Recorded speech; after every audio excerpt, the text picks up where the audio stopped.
Hi everybody, Kristen here. There's something very intimate about being in the car, especially in the rain, that I wanted to vlog about something nutrition based. I posted something on our Facebook group about portion sizes, which then led into awareness of your feeling of fullness. So let's dive in and let's talk about how this simple tool of understanding that our North American portion sizes are huge and how awareness can really help us navigate our feelings of hunger, fullness, satisfaction, so that we're not overburdening our body with feeling too full and stressing out our digestive system. So let's get into it. Your stomach is the size of your fist and your wrist combined. That's how big your stomach is. Now, if you take that and you put it against your body, kind of the same size as your heart, but it does stretch, it expands. That's the beauty of the tissues of the stomach, is that it can expand and move and fluctuate with what you eat. But here's the thing. When you look at a normal dinner size plate and put all that in a blender and then put that in your stomach, the question is the stomach getting stretched every time, right? If it's just the size of our fist and our wrist combined, are we overburdening our stomach with the size of our food? And a lot of people are talking about digestive issues in relation to, gluten, dairy, etc. But then I also want to relate that to basically our portion sizes. We have digestive enzymes that have to work really hard to break down our food. That's why it's so important that we chew our food properly. So this is just another piece of the puzzle, is the fact that, it's not just one slice of toast we have to have two. No, we don't have to have two. We can have one. We have to have 2 eggs. No, we can just have one. We have to double up on specific things. We can actually just have one, or even a half a slice with, a couple slices of apple and an egg and a slice of toast. Like, that is an incredible meal. And if you put butter on your toast or peanut butter, you're still looking at an appropriate amount of nutrition and calories that are appropriate for that meal size. And if we're eating every 3 to 4 hours and keeping our metabolic engine functioning, then that's an appropriate size. We're not eating in preparation for not eating for an extended period of time, right? So then we can check in with ourselves and we can ask ourselves, what does it really feel like to feel hungry? So I listed, there's a couple different things, right? And I talked about this in a previous video. You can feel a little bit tired when you're hungry. You can have grumbling in your tummy when you're hungry. Sometimes you can feel a little bit like your body temperature is decreasing when you're hungry. And it's interesting to kind of ask yourself, am I really hungry? And feel the sensations of your body before you even make a choice to eat something. And making sure that you're also hydrated, because if you're dehydrated, your body will give you signals of hunger because it needs something.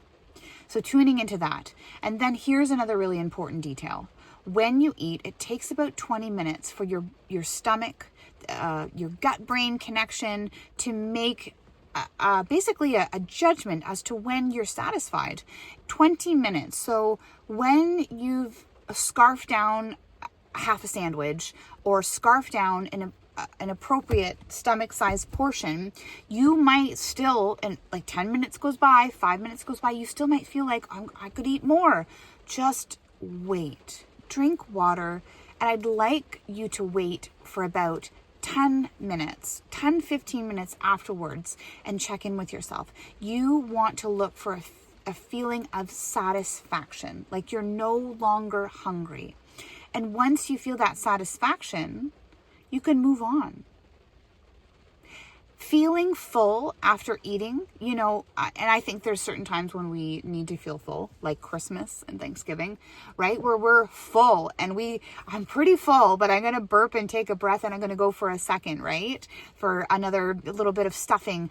And then when 20 minutes passes after the fact, you feel so full, and we've all been there. So I think when you're eating your food, to slow down and and even be a little bit more mindful. Or if you're busy and you've scarfed it down, just wait 10, 15 minutes, because it takes 20 minutes for your brain and your stomach to really connect and decrease the hunger hormones and to increase the feeling of satisfaction. It's all like a chemical dance that's happening within your body so that you can feel like, oh, actually I am satisfied. I feel satisfied, as opposed to, oh, I feel full. I feel really full. And then usually after you really fill yourself up, about 10, 15 minutes later, the discomfort starts to come in, and that's uncomfortable. And I feel like that's like a natural, everyone's talking about Ozempic. That's your natural Ozempic, is these natural chemicals in your body that are telling you, I am satisfied. I'm feeling a little bit full. I'm good. And that's where we can stop.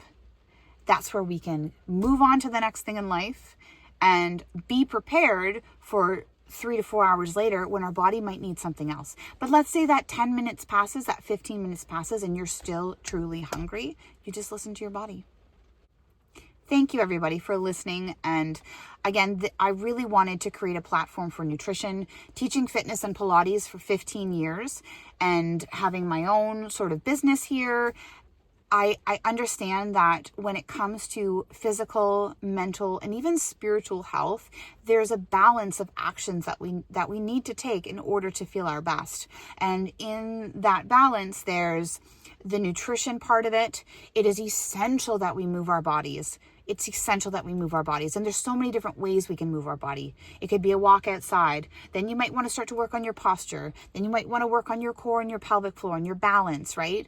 But also, how are we fueling the engine? How are we fueling our body to feel good? And I went for, a couple camping trips this summer. They were fantastic, but there was a lot of junk involved, and I don't regret it. It was a great time.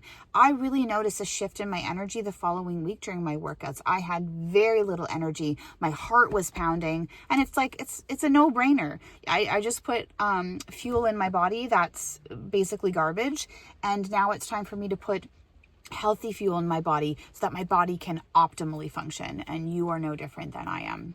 If you have any questions or comments, please leave them down below. I love to hear your feedback, and until next time.